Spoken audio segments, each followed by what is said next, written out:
progress. Mic check 1 2 3. Mic check 1 2 3.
Good afternoon, ladies and gentlemen. My name is Brad Clark. I'm the Vice Chair for the Emergency and Community Services Committee, and I'll be sharing our meeting today. As we have quorum present for today's meeting, I'd like to call this meeting of the Emergency and Community Services Committee to order. A reminder that all electronic devices are to be switched to a non-audible function during committee meetings. May I please have a mover and a seconder to approve the agenda as presented? Moved by Councillor Wang, seconded by Councillor Kretsch. Thank you very much. Are there any questions or comments on the agenda or any proposed amendments to the agenda? Clerk? Yes, Chair. So if there are no objections, we would move 8.1 immediately following the approval of the minutes. Thank you very much. Come on in, folks.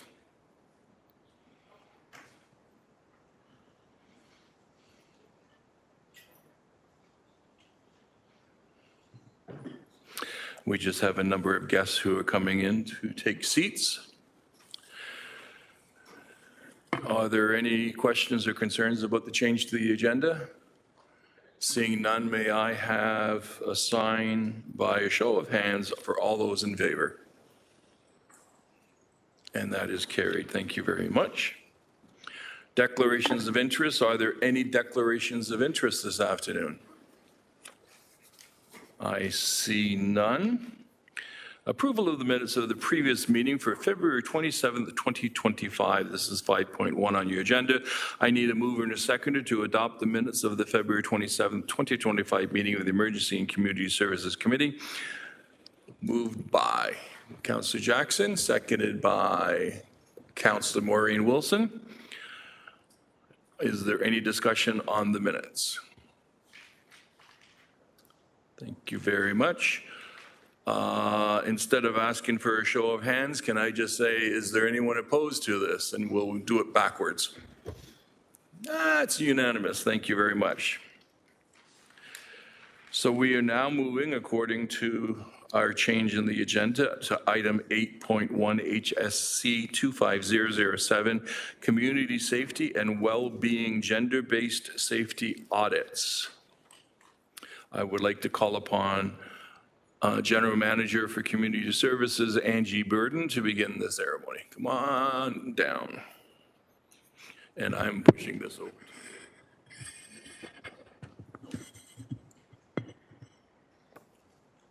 Thank you. So can everyone hear me? There's a bit of a tactic to making my voice heard, I think. It's good? Okay. So good afternoon. On November 4th, 2024, the YWCA held a community event to share the findings of the gender-based safety audit and to build relationships. The event was attended by community organizations, elected officials, members of community groups, and neighbors. There were tabletop sessions and breakouts to meet each other, to learn, reflect, and to share our experiences, with the reminder that safety is necessary, safety is collective, and safety is a right. The evening culminated in a large group sharing session where the YWCA led a symbolic activity on behalf of the community and presented us at the city with plant cuttings in water. Where the plant cuttings represented the work in gender-based safety, where the water represents resources, and where the glass vase reminds us of transparency and accountability to the community. And the red ribbon tied around the vases reminded us of commitments we have made and the need to bring justice to missing and murdered Indigenous women, which have impacted communities across Canada and our Hamilton community. These cuttings were presented in November to city leadership symbolically with the charge to steward this important work. And so in turn, we have cared for these small cuttings for the last 4.5 months, engaging our plant experts on our Lister team to tend to these plants and ensure they survived. This too is symbolic, as we need community around us and experts among us, including those with lived experience, to make progress and grow this work. So you'll see that the cuttings have now rooted, and today we are ready to plant these cuttings as a symbol of progressing this work and a reminder that gender-based safety must continue to be tended and grow within our community. So I would like to invite Superintendent Dave Hennick to come and join me for this ceremony, and also Sarah Glenn, Vice President at the YWCA, is also here. Sarah is the Vice President of Culture and Knowledge Translation at the Y. And we also will be doing another planting for our grade 5 students from Earl Kitchener School, who will be joining us momentarily. And as a symbol that this work must also transfer to the next generation of leaders. So Superintendent and Sarah, we haven't really rehearsed this, but if one of you could be on this side.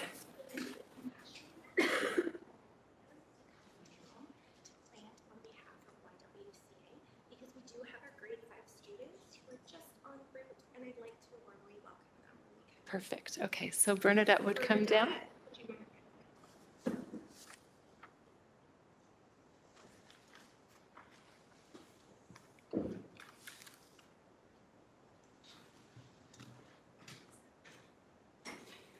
So if you would like to take one of these plant cuttings, they do come out here. And we're going to give one to Hamilton Police Services as co-stewards of the Community Safety and Wellbeing Plan and important partners in this work.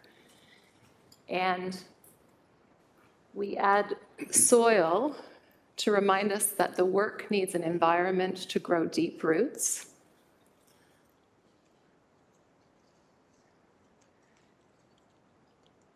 And then, Superintendent, if we could add water. We add water to represent the ongoing resources and nourishment required. And in the same way, our relationships and commitments need to be strengthened at the city and within the broader community. And so today, after the meeting, we will give one plant to the police. And Bernadette, if we could invite you.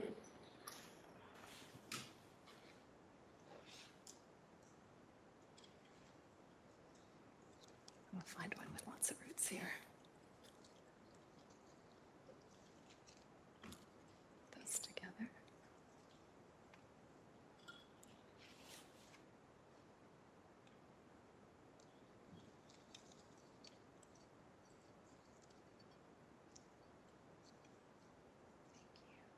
Do you want to add the water? Sure.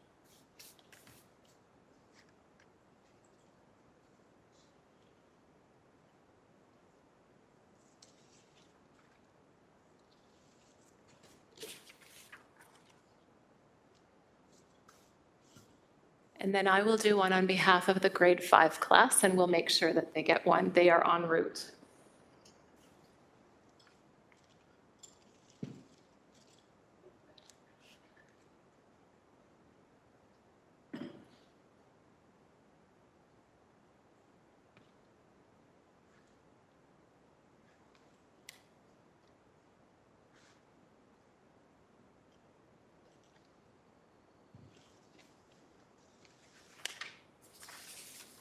So I want to thank Hamilton Police Services, the YWCA, the incoming class of grade 5 students from Earl Kitchener School, and also those at the city that have helped to steward this work, and in particular, the community members that lent their voices to this important work over the last while and will continue to do so. And with this introduction, I'll introduce Jessica Chase, Director of the Children's and Community Services Division, to introduce the staff report and presentation on the YWCA gender-based safety audits. Thank you. Thanks.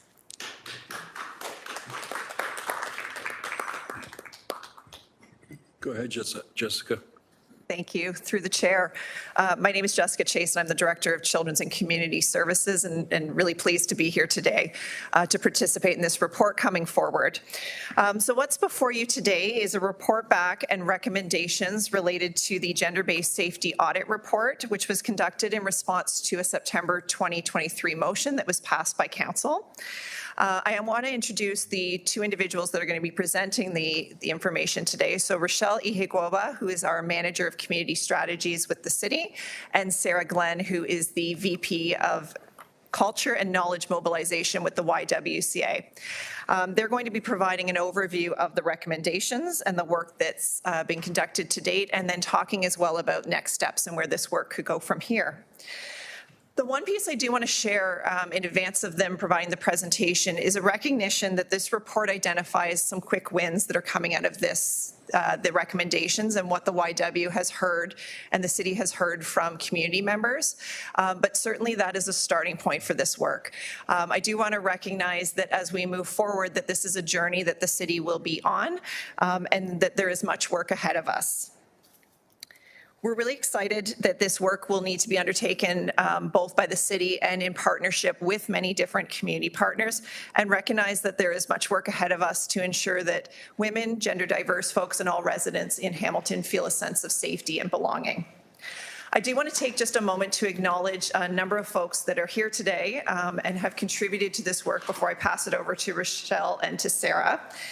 First of all, I would like to say a tremendous thank you to the YWCA for their leadership that they have provided in leading this work in partnership with the city over the last 12 months or so. I also want to acknowledge that we're joined here in Chambers today by many internal city departments and community partners that have participated in this work. We're joined, for example, by Hamilton Police are here. I see our Indigenous Relations team is here, Recreation. Many folks in the chamber that I know participated in our November event and whose feedback has really helped to shape the recommendations that are here before you today. And I just want to acknowledge their contributions and thank them for this work that's coming forward. And lastly, they are not quite here yet. I haven't seen the grade 5 students, but they should be en route shortly, and I do want to welcome them as well. It's really exciting to see the young people participating in this work, and we will be welcomed shortly in the chambers by the grade 5 class from Earl Kitchener School, which is Madame McCluskey's class, and I welcome them to Chambers today as well. So with that, I'm going to turn it over to Rochelle, who's going to kick us off. Good afternoon, Rochelle. Please proceed. Thank you through the chair, and thank you, Director Chase, for the introduction. I will get us started so that we can move along with the presentation. Perhaps when Sarah comes in, we can just give a pause. She's running around a bit with That the makes grade sense. 5 class. So today, as Director Chase mentioned, we will be going through the gender-based safety audit. And we can go to the next slide. And so for our presentation, we'll be setting the context, providing some background in terms of where we came from for the gender-based safety audit and its connection to community safety and well-being. We'll review the recommendations that you see before you in the consideration report, and then I'll turn it over to Sarah Glenn, Vice President from YWCA, to walk through the process, themes, and recommendations that came out of the audit that they conducted. We'll finish off with the next steps, and hopefully then we'll have the grade 5 class with us and have a presentation on their behalf.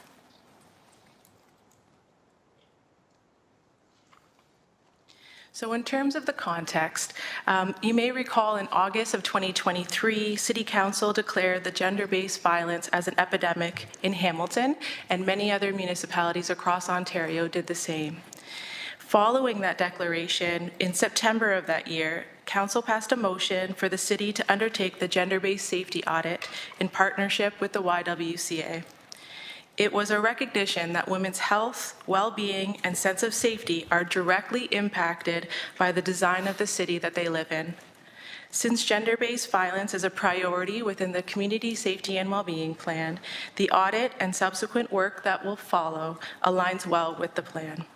It should be noted that the Community Safety and Wellbeing is currently under revision, and this poses an excellent opportunity for us to ensure ongoing integration of gender-based concerns to be considered at all stages of policy, planning, and service delivery across our community to better address safety issues. The audit identifies safety strengths as well as areas of improvement for both the city and the broader community. And it offers recommendations for us to enhance service delivery and public infrastructure. The report before you today outlines immediate actions. We have some quick wins that we want to share with you, as well as next steps and the findings from the audit and how we will integrate those into the broader plan. In the consideration report, there are 3 recommendations that are before you. We are asking Council to accept the YWCA Gender-Based Safety Audit Report. We are asking Council to direct staff to report back to Emergency and Community Services Committee in Q3 of this year, and that will provide a detailed action plan and any funding requests that are required as well. It will provide that necessary time to look at the feasibility of the recommendations that you see before you. And finally, we are asking Council to adopt the Ministry of Solicitor General's definition of community safety and well-being to guide municipal policies, programs, and strategic planning. And that definition is as follows: the ideal state of sustainable community where everyone is safe, has a sense of belonging, opportunities to participate, and where individuals and families are able to meet their needs for education, healthcare, food, housing, income, and social and cultural expression.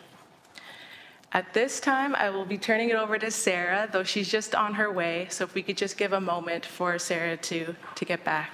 Sure, no problem.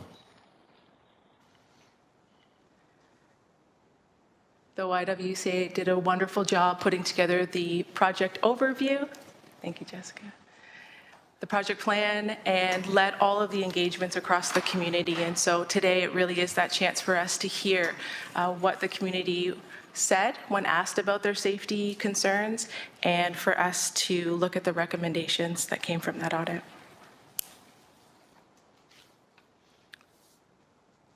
So I would like to just comment that the presentation of the plants and the analogy is very well done.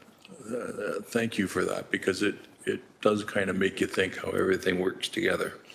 And so it's very demonstrative. And when the kids come from the school, I'm hoping that we're asking them to plant the last plant.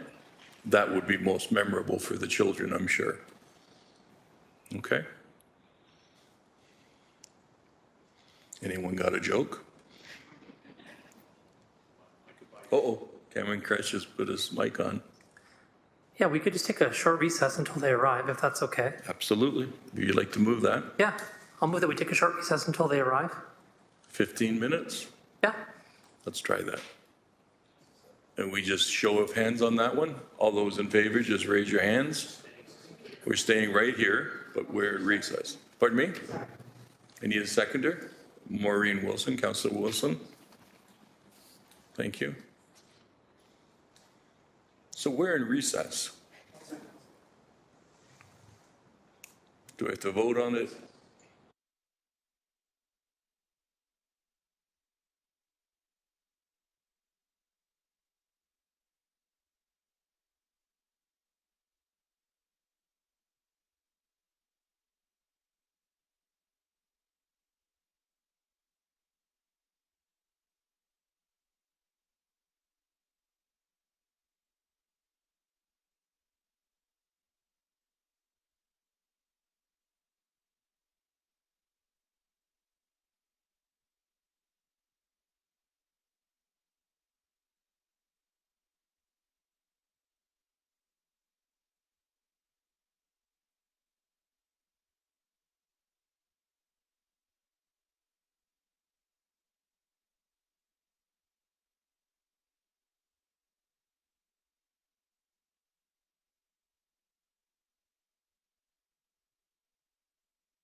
Are we good? Thank you very much.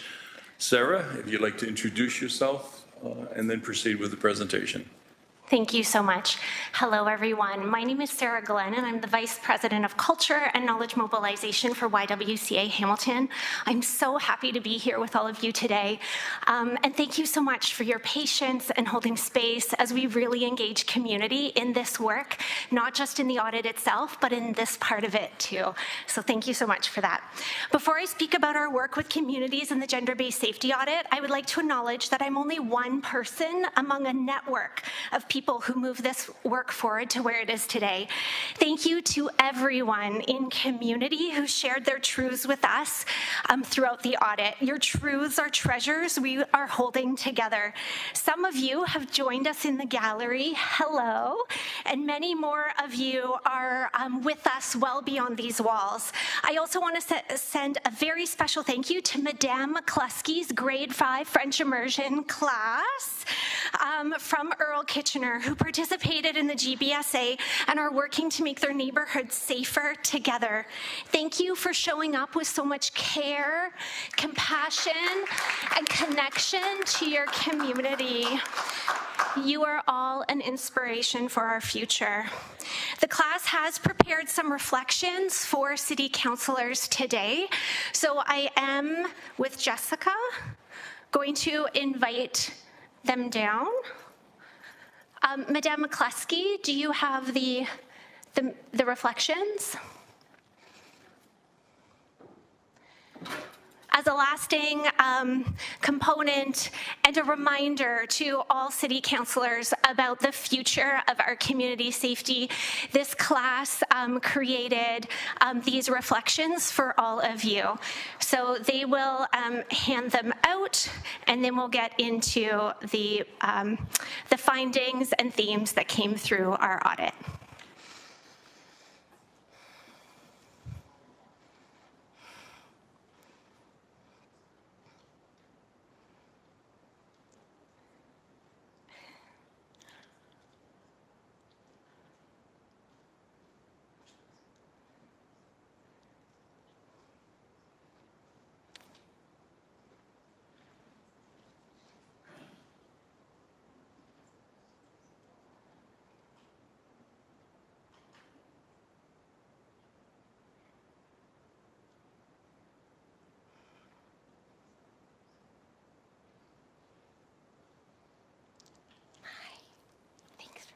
Angie, did you want to come down and do the last planting with the kids? Okay.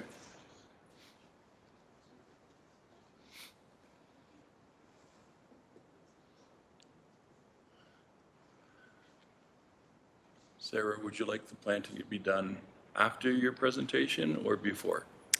I'm wide open. I think while the students are here, maybe we should do it while they're here. Yeah,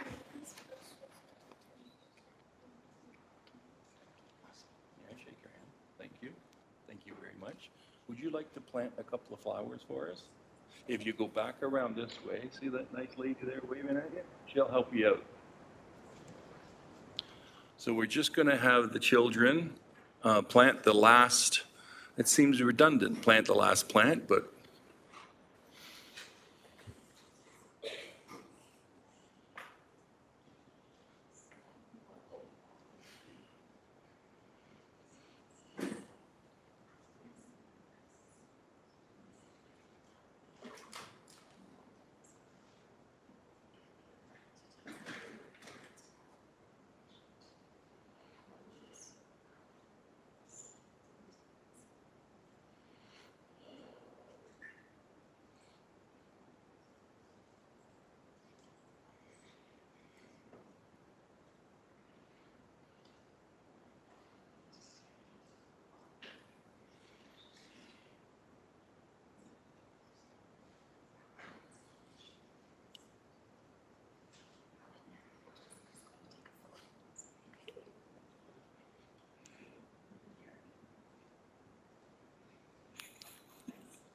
perfect. Perfect. Thank you for everyone's patience as we had the kids come down here and do that. And they're going to take one of these plants with them when they're leaving, I'm assuming? Perfect. So now we're back to Sarah. Thank you very much. Thank you so much. I also want to extend a very sincere thanks to Councillor Maureen Wilson, who moved the motion in 2023 to bring this work forward. And also dear thanks to city staff who have provided us with the guidance and support to really move this work forward in reciprocity. In today's presentation, we'll provide a high-level overview of our purpose, what we did, our process, how we did it, and our findings, what we learned. We know that women and gender diverse people face different and often increased safety risks in public spaces than others. This disproportionate risk is further increased for women and gender diverse people who are also Indigenous, racialized, disabled, elderly, identify as Two-Spirit, LGBTQIA+, or are precariously housed or unhoused. Gender-based safety audits bring people together to move through an environment, evaluate how safe it feels to them, identify ways to make the space safer, and organize to bring about changes. We invited participants to identify safe and unsafe public spaces in the city and recommend how they can be improved. Over the last year, our work was broken down into the following phases that are shared on this slide, from preparation and invitation to data collection, analysis, knowledge sharing, and future planning. A snowball sampling technique was employed to support recruitment efforts, which centered the voices of women, girls, and gender diverse people who experience disproportionate impacts of violence and unsafety in our community. From refugees and newcomers to queer youth, racialized teenagers, seniors, sex workers, precariously housed and unhoused people, transit users, women and girls that access recreation programs, people who use drugs, to stay-at-home and working moms, children's and preteens, Hamilton's GBSA engaged in an expansive set of backgrounds, experiences, and identities. Participants came from Winona, the East and Central Mountain, downtown Westdale, the North End, East Hamilton, and Stony Creek. Overall, the GBSA engaged just under 1,000 people, with 788 unique individuals responding with their unique demographic identities, and the remainder opting for a more anonymized submission. It is important to note that engaging communities in this initiative required extensive relationship building and repair work, which took significant time from our team. Additionally, communities that currently and historically experience structural and systemic barriers may experience low trust, skepticism, and a reluctance to engage in initiatives connected to systems, such as municipalities. These experiences can lead to stigma and fear, and unequal power dynamics can create feelings of disengagement. To respond to these realities, we focused on building trust. This included practicing open and ongoing communication, being transparent around the limitations of the audit, maintaining a commitment to learning, and focusing on longer-term outcomes. Customized support was provided to each community involved, and the audit team remained flexible, as all of you did today, to remove as many barriers to engagement as possible. Communities were invited to participate in all phases of the GBSA, from data collection, analysis, and knowledge mobilization. Departments, divisions, and sections within the City of Hamilton also played a central role. We worked with city staff across a range of departments, divisions, and sections, and those are listed in the full report. We also facilitated a community gathering and showcase on November 4th at the Workers' Arts and Heritage Museum, which provided an opportunity to bring communities together to share interim learnings and experiences alongside city staff and some counselors. Our analysis revealed 5 overarching themes and 4 recommendations. Details about our analysis process can be found in the full report. So let's get to the themes. Safety is collective. We call for governments, communities, businesses, organizations, and institutions to come together in bold and compassionate ways to respond to the evolving and diverse safety needs of women, girls, and gender diverse people who call Hamilton home. Safety is political. We call for timely, accountable action from government and other social service organizations to address the multi-layered, complex, and root causes of the current health and social crises facing women, girls, and gender diverse communities in Hamilton. Safety is inclusive. We call for the design of public spaces, programming, and services that ensure that everybody, regardless of your gender, race, socioeconomic background, language, or abilities, can access and contribute to with no barriers. Safety is relational. We are in deep interdependent relationship with one another. Although our understanding and experiences of safety and unsafety are diverse, they mirror and affect each other. When one body feels safe, others tend to feel safe. Safety is community care. We must intentionally build a culture of belonging and community care to increase personal and collective safety within all the communities we work, visit, play, learn, and live in. This work has led to two streams of recommendations, those actionable by the City of Hamilton and those actionable by community organizations and residents, fostering a collaborative approach to shared goals. We all play a role in building and sustaining community safety. So let's get to the recommendations. Addressing safety's root causes in laws, policies, procedures, funding, and structures. While they recognize that not all areas of focus will be within the City of Hamilton's purview, participants emphasize the need for a collaborative, multi-sectoral set of responses to addressing underlying root causes. This includes a focus on culturally relevant, culturally appropriate, and low-barrier housing, healthcare, social supports, childcare, justice, and legal supports. They also highlighted the need for increased long-term funding to community-based programs to work in partnership with governments and institutions to address these systemic causes. They also called for an increased communication between the City of Hamilton and communities to build awareness, foster trust, and track progress. Increase access to training and education. Participants called for access to training and education and a long-term commitment and ongoing resources to support this work. Topics included ongoing anti-racism and anti-oppression, anti-Semitism, gender diversity and identity, trauma-informed cultural competency, human trafficking, understanding sex work, de-escalation, neurodiversity skills, and nonviolent crisis intervention training. Participants requested that women and gender diverse people help plan and facilitate these community-based offerings in ways that are grounded in their experience and culture. Increase and enhance safety and security protocols in public spaces.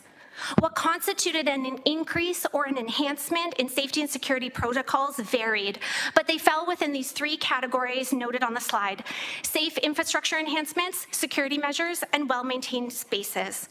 For safe infrastructure enhancements, this was really an urgent call for specific citywide implementation of things like emergency call buttons and booths, readily accessible cell phone charging stations and payphones, publicly available single-stall gender-neutral washrooms, additional gender-neutral signage in change rooms and washrooms in rec and community centers, offering more regularly scheduled gender-specific programs in city rec centers, increasing shelter supports that address the safety needs of gender diverse folks and couples, and encouraging accommodations and awareness around the increased vulnerability of disabled and immunocompromised neighbors to the spread of infectious diseases. Security measures. As expected, participants' recommendations and approaches on how to address public safety concerns varied and diverged. All ideas recommended the increased security measures include the physical presence of a trusted person with the necessary training, skills, and cultural competency to intervene in unsafe situations. This really fell into two categories: community-led initiatives and enhanced community engagement in public spaces, such as parks, alleyways, trails, and transit stops, or increased security patrols from private security, Hamilton Police Service, and transit inspectors in parks, alleyways, trails, and transit stops. From an analysis perspective, these different approaches to increasing security measures highlight how a person's experience of safety and unsafety is reflected in their identity, including their gender and cultural background, and how these factors inform how they engage and experience systems. Well-maintained spaces. Research points out the link between well-maintained spaces and the positive effect they have on the perceptions of safety. For participants, this meant that spaces were bright and clean, that they provided access to nature and green spaces, that there was an increase in lighting and a focus on crosswalk and pedestrian safety, that there were welcoming and culturally relevant wayfinding in parks, transit stops, and on trails. This included up-to-date maps and other public communication. It also meant addressing out-of-date infrastructure that is broken or damaged, such as lighting or broken windows, and an increase in art around boarded-up buildings, inviting artists and communities to collaborate on art projects that reimagined unsafe spaces. increase accessibility on public transit and local sidewalks and roadways. For participants, their experiences as pedestrians and while accessing public transit was an important factor in how safe they felt in public spaces. They focused their attention in the following areas: safer HSR and safer inclusive travel. For safer HSR, participants identified a range of infrastructure changes, from increasing stops in the early morning or late evening, implementing accessible bell pulls and emergency call buttons, an increase in lighting at bus stops, an increase in accessible public communication, such as posters and announcements that help people understand what to do when they feel unsafe, as well as zero tolerance for racist, sexist, or other discriminatory behavior, and an increase in the variety of seating and more seating options to accommodate a range of mobility users. For safer, inclusive travel, participants focused on crosswalks and sidewalks, more lighting, requesting timely repairs to broken or cracked sidewalks, and the focus on a design that offers an uninterrupted, accessible connection between parks, schools, community centers, grocery stores, and pharmacies. This comes as no surprise, as these are important amenities for the participants in the audit. This ends my high-level overview of our purpose, process, and findings of the GBSA. More details can be found in the full report. Designing public spaces with women, girls, and gender-diverse people in mind has been shown to increase safety, accessibility, and belonging for everyone. Thank you so much for the opportunity to share our findings and truly engage in community in a way today with all of you. I will now turn it over to Rochelle. Thank you very much, Sarah. Rochelle, please. Thank you, Sarah. So in terms of next steps, there are a few on the slide here for us to consider. Today, we look for approval from Council to move ahead with the considerations that are before you. Following that, in May, we are coming back to ECS Committee to provide the 2025 Community Safety and Wellbeing Plan. It's in that plan that we really see a great opportunity for us to ensure that the lessons and recommendations that are a part of the Gender-Based Safety Audit Initiative are carried over into the broader plan, and we take the lessons that are learned into an inclusive approach moving forward. Upon approval of today's report, the adoption of a common definition of community safety will guide the City of Hamilton's practices and encourage our partners to integrate this definition into their organizations as well. In April to June, we see this as a time for staff to continue the conversations both with City of Hamilton departments as well as with community to understand the feasibility of the recommendations that you see in the audit report and to identify key actions and funding needed to move that forward. In September, we plan to come back to ECS with that detailed action plan, funding, and the next steps for this initiative to continue on. And that's our presentation for you. Thank you to Council. Thank you for everyone for being here, from the grade 5 class, our community partners, and all of the City of Hamilton divisions who have been a part of this work. Thank you very much, Rochelle. And I would like to thank the students who drew these excellent drawings and provided them to the counselors. Mine indicates fresh air is better for kids. It's a running shoe. The top of it is a tree, then there's a sidewalk and a roadway and a vehicle all in one shoe. So very thoughtful, and thank you. And you do better than me for coloring between the lines, so thank you very much. Would like to open the floor now to questions or comments. Councillor Kretsch, you're up first, please. Thanks very much for the presentation. I just wanted to briefly thank you also for the drawing I got. And it's kind of timely. Kids should be able to walk without worry. And one of the things it says here is drive slowly, watch for kids, stay off your phone, and stop at red, I've seen lights. And there's been a lot of discussion lately about how our infrastructure meets up with equity. And so I don't have a question for you really, but I just want to say thank you so much for providing some really concrete examples, for thoughtfully linking these things together. I think what we miss when we think about the idea of equity is that it's not standing out by itself. And the city's done a pretty good job of saying that equity is part of inclusion, diversity, and accessibility, forming that acronym of IDEA, right? And so when you're talking about equity here, talking about people feeling included as well, right? And so wanting to feel part of city infrastructure, wanting to feel that they can use the sidewalks and roadways without feeling threatened. And I know I've talked a lot about this downtown. It's tough, especially in school areas. Councillor Maureen Wilson and I represent the area along Queen Street, which is a harrowing expression of motor vehicle traffic for almost everyone who lives along there, individuals from Ward 2 trying to cross to get to school in Ward 1, or people who just want to walk their dog along the Ward 2 side in a compressed sidewalk environment when you have cars whipping by you because the road is constructed for people to travel at 70 kilometers an hour, even though the sign posted at 40 kilometers an hour. So I take all this kind of stuff seriously. I take your recommendations seriously. I support these recommendations and think it's really important that we think about the place for everybody in our community to feel safe, to feel valued, and feel included. Thank you. Thank you, Councillor. The next speaker would be Councillor Wang. Thanks very much, Chair. I'm so sorry to hear that there are students in the audience, and I'm thankful that they're there to show their support and to be there to educate us as counselors. So thank you for being here at City Hall. My question is actually geared towards staff. I'd like to understand, what is the communications plan on sharing this information broadly and widely? Jessica, please. Through the chair. So I think that this is an important step that we're taking today by presenting the information back to committee here today. We know that with this work, as I was saying earlier, this is a starting point and a journey that we'll need to be on. And in order to move it forward, it will involve many conversations both internally with city as well as with the community.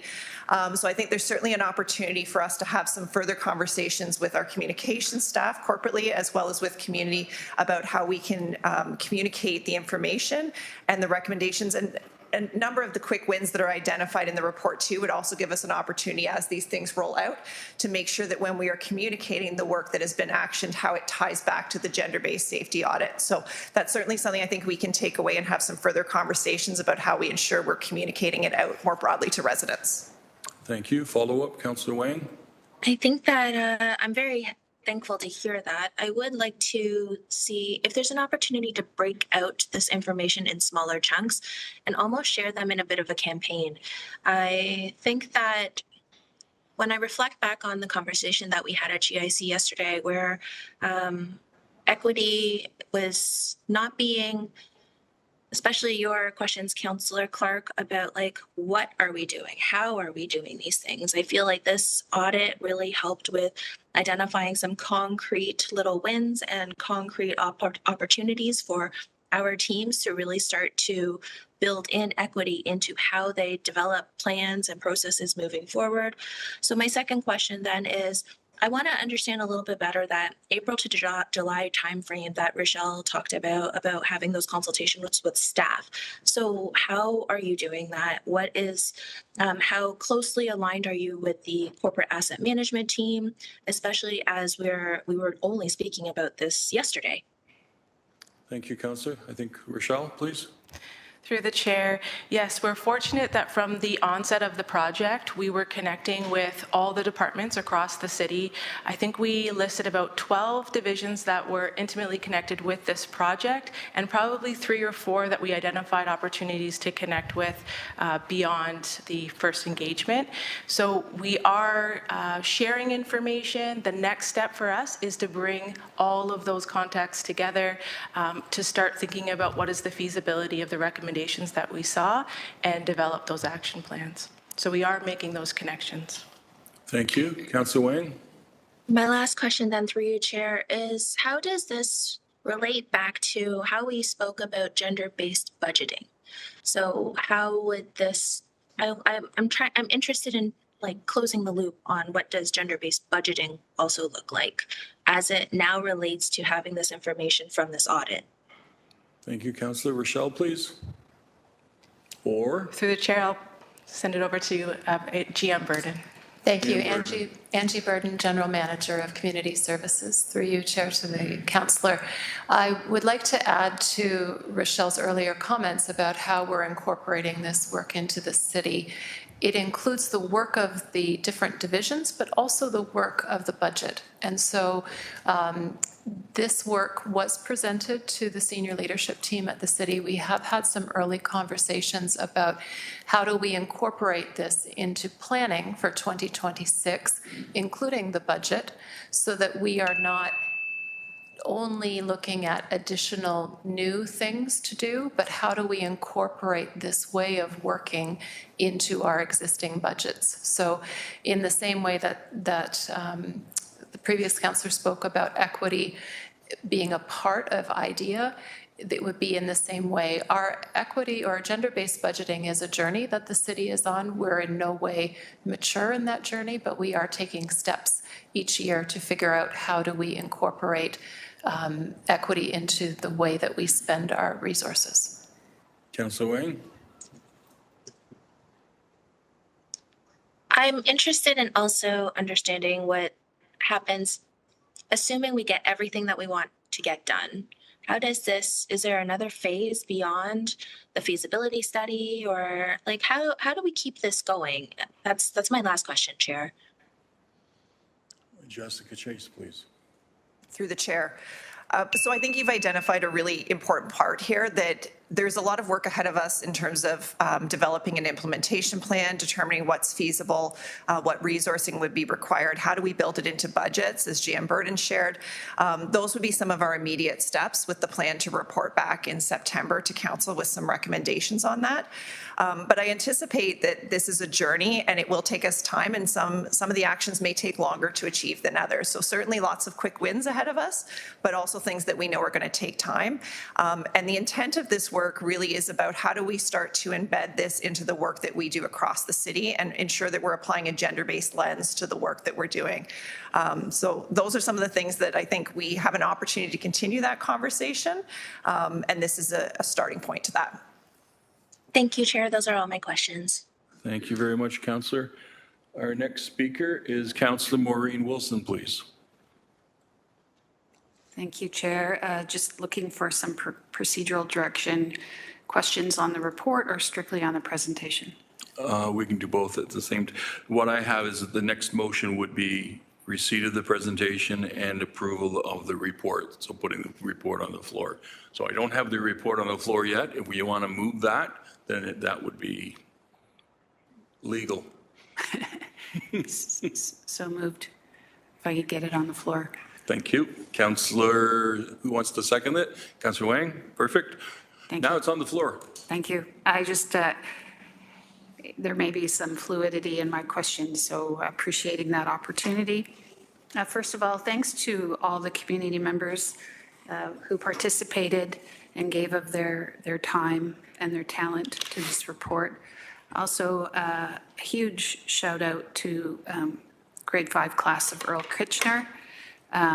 That's the school that my children went to. It's a school that my husband went to. It's still standing.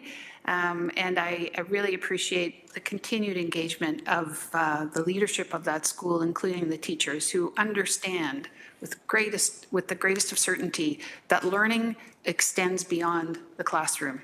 And it's really important for those of us who have an opportunity to inform and influence this city that we be always mindful that the city's greatest promise and greatest opportunity extends to the youngest of our residents, and that's the children behind me. Thank you very much. I will keep this with me all the time. I will permanently keep it in front of me, and my shoe says, think of us, think safe. Thank you very, very much for that. My first question is just more of a governance, just so I don't want to be too picky. Is there a distinction procedurally, Chair, between accepting a report and receiving a report? The first recommendation says to accept.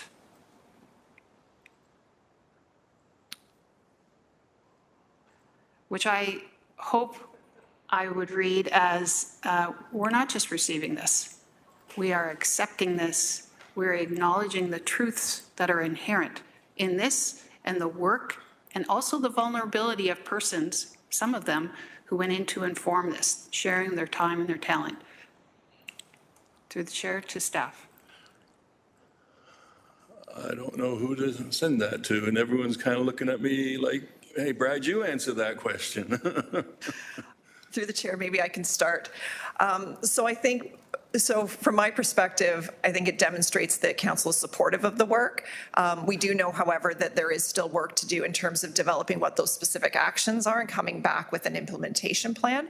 But I believe that it demonstrates a support for this work moving forward, unless there is anything that clerks wishes to add to the procedural piece of that. Jessica? So Councillor, we're kind of open to any language. When we receive a report, as you know, it becomes a part of the official public record. If you wanted to indicate that we're receiving the report with thanks and gratitude, or that we're receiving the report and support the findings, and then the report we're going to approve at one point. Thank you. My next question is about the importance of definition. So I'm going to go with my definition, unless and until I receive any pushback from my colleagues. To receive a report is just to be in receipt of it. To accept a report is to accept the report, the body of the report, the spirit of the report, the time and the and talent that went into it. So unless I hear back from my colleagues, that's what I'm going to go with. If I think I've run out of time. No, you're fine, minute? because I Okay. took some time off. Thank you. Because we were going back and forth. If I could go, then pivot to that of definition and the recommendation that references, I believe, the Solicitor General's definition. Why, could you speak to me about that definition and its importance to the participants and why it's included in this report? Through the chair. Rochelle? Through the chair, with community safety and well-being, it is a plan that is legislated under the Ministry of Solicitor General. And from the inception of that plan, the definition for community safety was just that. It sets out the precedent for what we are talking about when we mention community safety, because it can be so broad. And so in consultation with the YWCA, as they developed the report, the audit report, we found that that definition really resonated with the words and the language that folks that were engaged with also mentioned. So we saw a really great synergy between the Ontario definition and the engagement of folks. Councillor? Thank you. Very, very supportive of that as a foundation. I am very deeply appreciative of many of my colleagues and the unanimous support of this council in affirming what we have known for too long, and that there is an epidemic of violence against women. But it must be more than the absence of violence. It must be the conditions which uphold the right and the responsibilities of every member, but particularly those who are most subjected to violence, to lead full lives with the capacity to contribute to the best of their ability. And the definition is important because it is a validation that gender equality is much more than the absence of violence. But in the absence of violence, it is impossible for women and individuals who identify as women and gender diverse individuals, particularly Indigenous women, to have all the rights and take on all the responsibilities as full citizens. I think I am at my time. My next series of questions were going to be much more specific to the report. So if I could get back on for a second time, thank you. Thank you very much. So for the benefit of everyone, the recommendations that we have today, and they can be modified by any member of this committee, are that council accept the YWCA Hamilton Gender-Based Safety Audit Report, that staff be directed to report back to the Emergency Community Services Committee in Q3 2025, with a detailed action plan and any resources required to implement the recommendations outlined in the gender-based safety audit report. And finally, that City Council adopt the Ministry of Solicitor General's definition of community safety and well-being to guide municipal policies, programs, and strategic planning. That definition being the ideal state of a sustainable community where everyone is safe, has a sense of belonging, opportunities to participate, and where individuals and families are able to meet their needs for education, healthcare, food, housing, income, and social and cultural expression. So that's the recommendation, and then, as I said, the councillors are free to amend it in any way, shape, or form. The next speaker would be Councillor Tom Jackson. Thanks very much, Acting Chair Clark, and thank you for the excellent presentation, Manager Iacwoba, and to Vice President Glenn. Much appreciated. Is it something I said, children? Oh, okay. It happens a lot. Councillor Jackson starts talking and people start leaving. I think they have to go back to school. So can we thank them before they leave? Yes, Councillor absolutely. Jackson? Thank you very much. Go ahead, Councillor. I hope the teacher at Earl Kitchener will share with them how fragile Councillor Jackson's self-esteem is. Anyways, I'll start over with your 5 minutes. Go ahead. Thank you.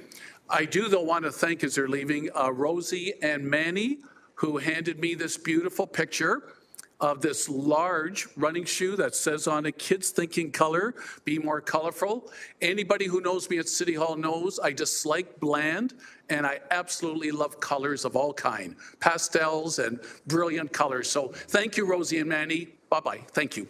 Anyways, so questions now where did they, It was nothing that you said. Boy, oh boy, I'm getting complex now. Okay, through you, Acting Chair, to Manager Iacwoba. Will there be provincial dollars in, possibly forthcoming in light of the fact that the Ministry of Solicitor General's definition seems to be coinciding with what we wish to pursue? Do you think, without obligating you, there may be provincial dollars to go along with municipal dollars? Rochelle? Through the chair, the Ministry of Solicitor General has mandated the Community Safety and Wellbeing Plan with no funding attached to that plan.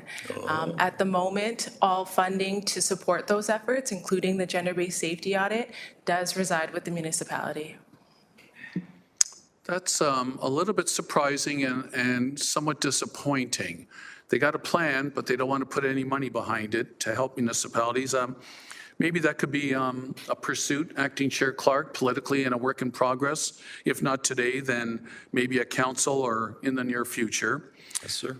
Thank you. And secondly now, is Vice President Glenn still here? No? Am I allowed to ask her a couple of questions? Yes, sir. Since she presented as well? Thank you, Vice President Glenn. I enjoyed meeting with you as well to have a preview of what the presentation was going to be today. And I'm focusing on your slide 12 and 13. Safer HSR, could you possibly maybe elaborate a little more from a woman's and girls standpoint, what you mean by safer HSR, please? Through you, Acting Chair. Thank you, Councillor. Sarah, please. Hi, thank you so much for that question. You know, the participants really spoke so eloquently about their experiences taking transit and their perceptions and both their lived experiences of unsafety specifically while they were on transit as they were going to work, going to school, traveling to visit friends, whether that was in early mornings or late evenings. They were very concerned about their own personal safety.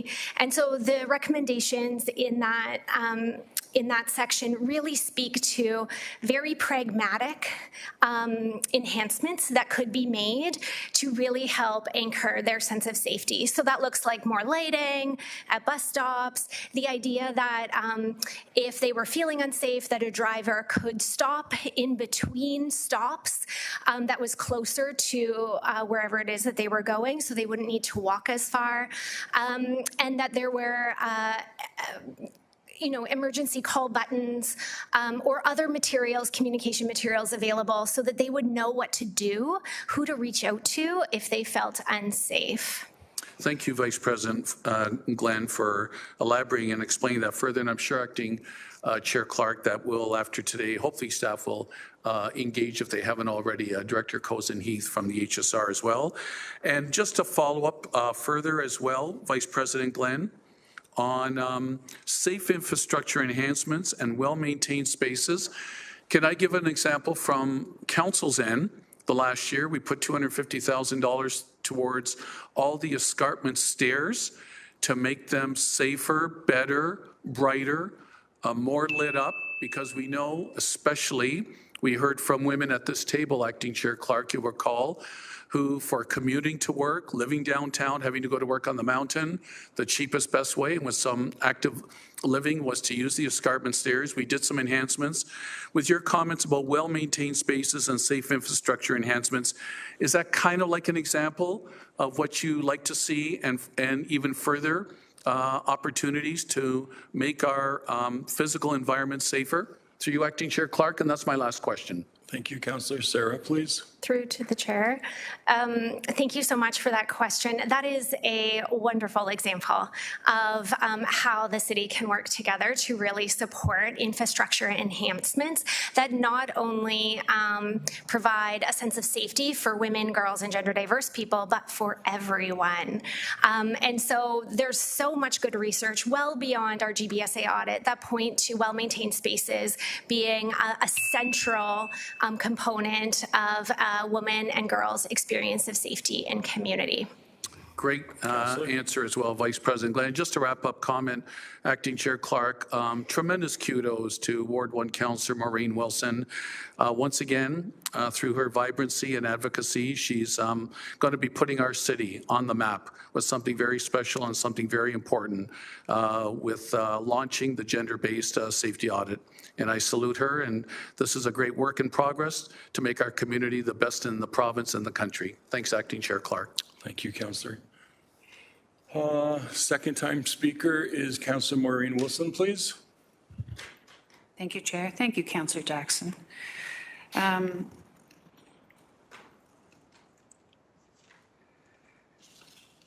think it's because I think this work is so foundational that I don't want to take this, I don't want this to be received as a criticism. I'd like to put it out as a challenge. And it's based on the following thesis, which is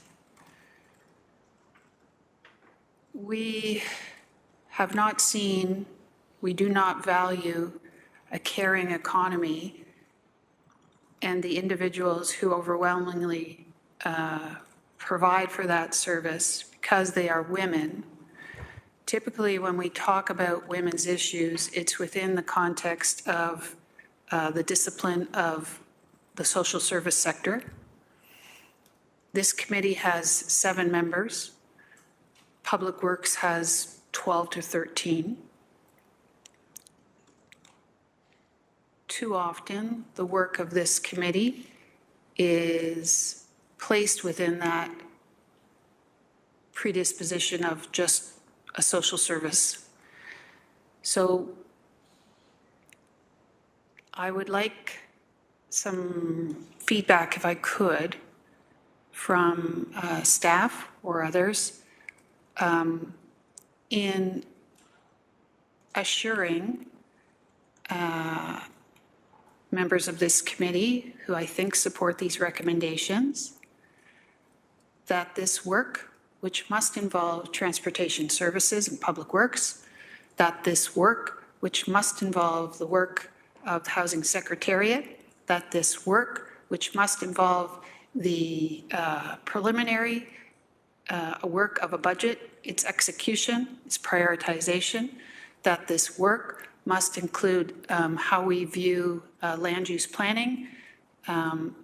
As one example, I was at a workshop the other evening on childcare and the economy.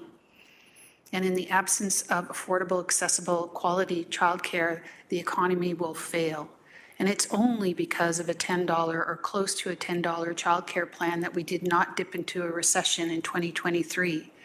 And there was a call for as of right childcare provisions in our zoning. I have more research to do, but I found out in 2019 on our Talk 3, we made a decision, I'm not sure why, we were precluded childcare centers as of right on transit-oriented corridor at some point. I'm not sure. It's piqued my interest. That's my way of saying, from a governance perspective and a reporting perspective, without diminishing the importance of the people on this bench, some assurance, or is there a consideration that this work at some point has to be handed off to a general issues committee in order for that necessary interdepartmental lens, priority, and practice be given to this work? Through the chair. Angie, please. Thank you. Through you, Chair, to the councillor.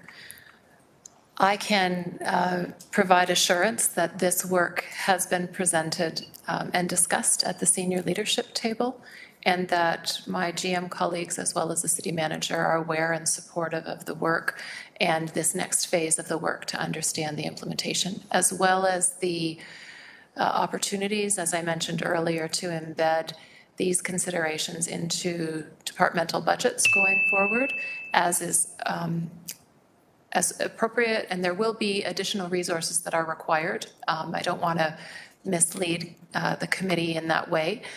If we are to do everything that has been recommended, there will be additional resources, but we are looking for opportunities to embed within the division and department budgets. I think to the point of how we organize the governance, there is some concern that if everything that requires a cross-departmental lens needs then to come to general issues, then we have one committee that appears to carry more import than others and tends to get to a situation where if your issue is really important, then it goes to general issues. I would like to see us be able to reassure committee that the work is being done in an interdepartmental and integrated way, because I also believe that there are many issues that are coming to Emergency and Community Services Subcommittee or committee that are of interest and paramount importance to the community. So I would offer that. I know that from a procedural perspective, there has been some conversation at clerks about making sure that one committee is not overloaded and then other committees then be canceled because there aren't enough agenda items. But I will take your comments, Councillor, back to our senior leadership team again. Councillor Wilson. Thank you. I appreciate that. I guess I'll be very frank. I think it would be extremely naive of us at a time where there seems to be some political persuasion south of the border, which is challenging the very essence of inclusion and diversity and equity, and that the needs and circumstances of women and people who identify as women may be at risk. So for me, I just would like to underscore that so that when it comes time to speak to a matter of a safe street, when I'm raising issues of equity on page 34 of the report, when it talks about the need for increased protective pedestrian crossings, when it talks about the need for wider sidewalks, when it talks about the need for more lighting, when it talks about that I'm more than happy to take on the responsibility of framing it within the context of a gender lens, but to a point. I'm willing to do that. I just would like assurance, and I think you've given it to me, that there is a sense of knowledge of this and that work will be done to embed the reality of this across the corporation. And I've received that assurance, and I will, I invite it, I welcome it, and I'll use it moving forward. Those are my questions. Thank you. Thank you very much, Councillor. There are no speakers, so we go back to the report with the recommendations that I read out earlier. We had it moved by Councillor Maureen Wilson and seconded by Councillor Tammy Wang. Are there any further questions or comments on that language? Councillor Kretsch, please. Thanks. Very briefly, I just wanted to follow up on what Councillor Maureen Wilson was asking about, specifically about how it's embedded. I know that when we had the discussion when City Manager Marnie Cluckey was first here, she raised this issue of equity and she raised the issue of IDEA. And we had a discussion in public about the fact that this is supposed to be embedded in everything we do. The very nature of the work you're doing challenges that assumption, right? So when we're doing audits like this, what it's telling me as a person who's here as a governor of this organization is that we need to do this work separate and apart from the core mandate of what we do. And we see it here in the emergency and community services space, but we don't necessarily see it in a broader space. We don't see it at GIC. We don't see it coming to council. We don't see the corporate need to have this reach every single member of council. And so I don't know what the takeaway is from that, from my comment, but I'm really concerned about it. The first thing I said, the very first council meeting we had here, was about equity and talking about how it's supposed to be embedded in everything we do.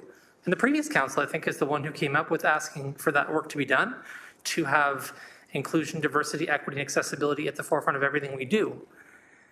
Yet we're having to bring forward report after report in different, more creative ways to get that message out there.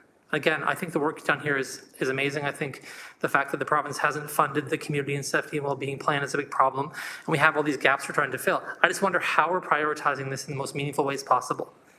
I've seen a lot of other work done here at council to bring everyone together, to have conversations with all members of council. And I think this is important. And so maybe it's not about referring this to GIC, but about thinking about how the iterations of this conversation should be there and should be happening for everybody.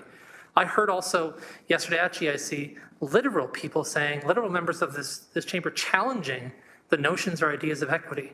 And so it's more important now than ever to foreground this conversation. And frankly, if we leave that conversation to happen as only a political exercise, I think what it does is takes away from the expertise we have on this at the city, takes away from all the work that we're doing, takes away from the community organizations and partners who are doing this work. Let's put them at the front of this conversation. Let's get the experts in the room at Public Works Committee, at Planning Committee, at GIC, at Audit, Finance and Administration, right? So that we're sure that when those questions come up, we have people that can talk to these things and demonstrate the value of them. Because everyone who showed up here today did so for a reason, because they believe in these things. And I think that most people at council do. But until we can prioritize this in a way that I think centers the work, values the work, and makes sure it's integral to everything we do, we're going to keep leaving people behind. Thank you. Thank you very much. Councillor Wang, if you want to take the chair for me, please. Thank you. I was the councillor who asked that very question. How are we embedding equity into public works infrastructure? And I must admit, I was a little bit frustrated because I was not really getting an answer to that question. I was getting talked around it, if you will. I don't mean to disparage. I'm not in any way, shape, or form trying to criticize the senior leadership for how they were answering the question. But in my mind, and to the counselors here, when I left that day, I was literally scratching my head.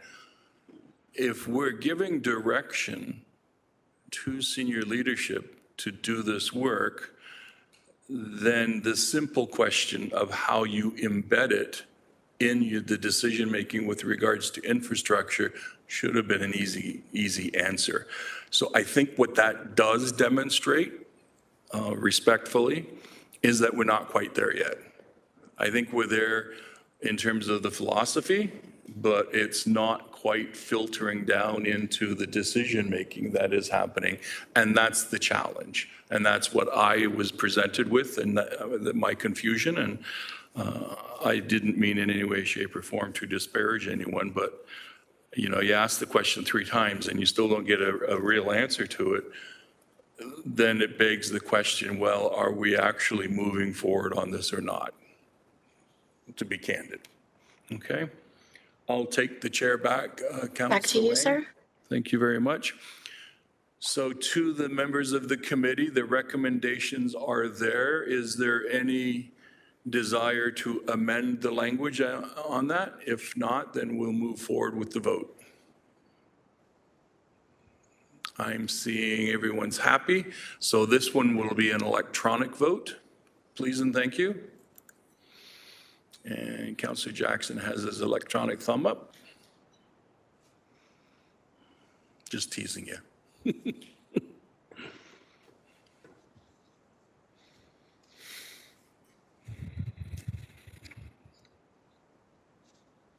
And that vote, it's carried unanimously, 6-0. Thank you very much to the staff. It was an excellent report. Councilors, we are now moving on to items for information. Item 7.1 is the accessibility of city-operated recreational facilities. May I please have a mover and a seconder to put that report on the floor? Moved by Councillor Kretsch, seconded by Councillor Alex Wilson, please. Thank you.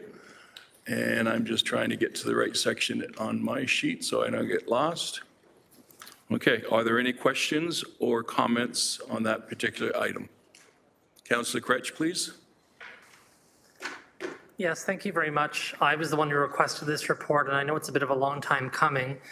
And I think it's really important for transparency purposes for the public to see this. Thank you. I think also it'd be useful if other councillors wanted to do so and ask for reports of this nature to be done in the wards that they represent.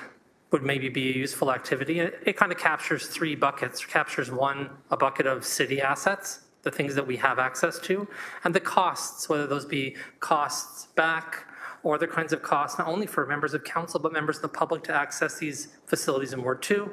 Then we get into some other kinds of facilities, and we can see some of the barriers there that exist. And I've learned some things through this I didn't know, like about public health's access to the ability to book the David Braley Center across the road. And as the chair of the Public Health Subcommittee, I'm going to be following up about that because I didn't realize that that was something that was part of the contract. So that's helpful information for me to have. But I think what it does is it underscores the fact that, and by the way, this is just a very small subset of the actual facilities in Ward 2 that are accessible and can be booked for the public. I'm really grateful to the Ward 2 team who's created a giant master list, and we're going to put these into that master list of fees and expenses to do so. But why this is important? Because from my experience anyways, knocking on thousands and thousands of doors, the number one thing I heard from people was they just want to see their councillor more often, and they want more public engagement, and they want it to be in the places where they already live. They don't want to have to feel like, gosh, I'm living in the Corktown neighborhood, and the only way to get to a town hall is I've got to go to the North End neighborhood to do so.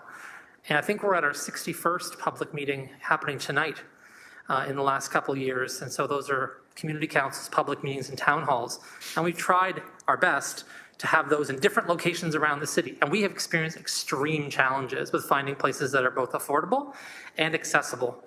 It's cost, I would say, a huge function of my office budget to provide simple things like space, accessible space, decent audio-visual equipment so that people can hear when people are speaking clearly in a room, making sure that not only speakers have microphones, but actually the audience can have a microphone so everybody can hear them. And also providing just food. Sometimes it's sandwiches, sometimes it's just coffee and pastries, but providing food for people, because a lot of folks who are coming to these public meetings need to get there in amongst a bunch of other things they're doing. And frankly, the ability to have something to eat is a huge benefit to them. So I flagged this originally because I really wanted to understand it better. And over the last couple of years, I've gotten a good understanding. This fills in a piece of the puzzle for me. So just thank you very much for doing it. I think everybody should look at this to get a sense of the kinds of barriers that exist in a place like Ward 2, in a downtown core where most of these facilities, frankly, are inaccessible, right? Or the facilities we have access to are just kind of tied to one location. And, having the same meeting in the same location over and over and over again also has a sort of tiring effect for people.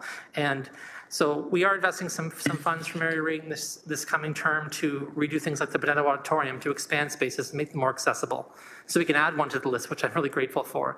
Magnolia Hall, where we're having a meeting later today, is another new accessible space downtown. And I think we have to focus on continuing to make these spaces available and taking the barriers away. I'm also really grateful, I'll say finally, to staff who renegotiated actually some lease contracts and other kinds of operating agreements with people downtown to take out the barrier we had of having to pay to use them for not only ourselves, but community groups. Because I'm really being selfish a bit here by talking about my own events, but really one big barrier for people is community groups. In the Corktown neighborhood, for instance, there are so few spaces, maybe one or two, where community groups can even meet. And we have the same problem in Central, and some of the groups were willing to take their fees out or reduce them so community groups could get into these places.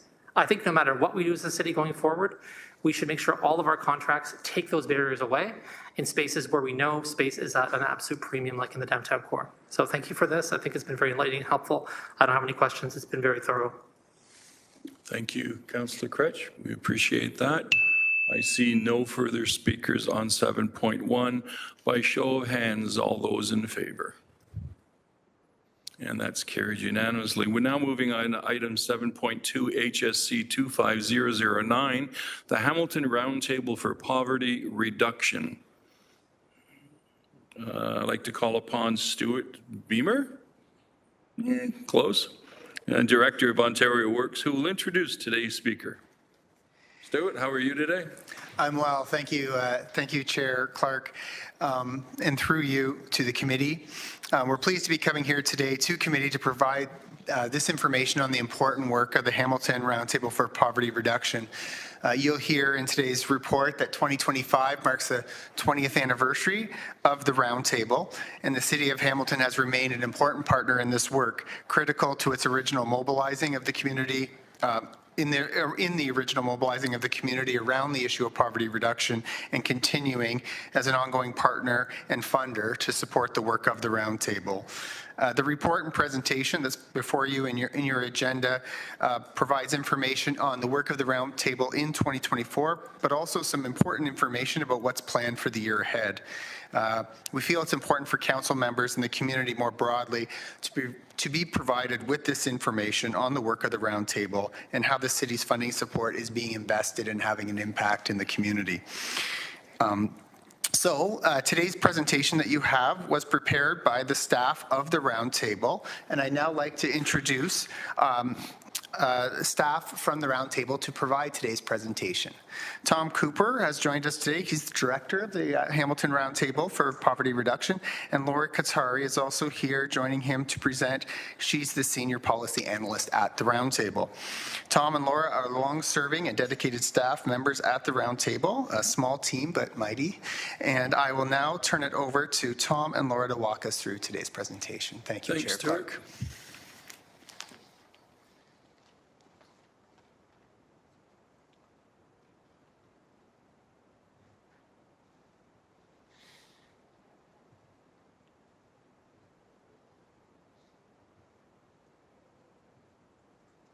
We're just getting the technology to work right or correctly.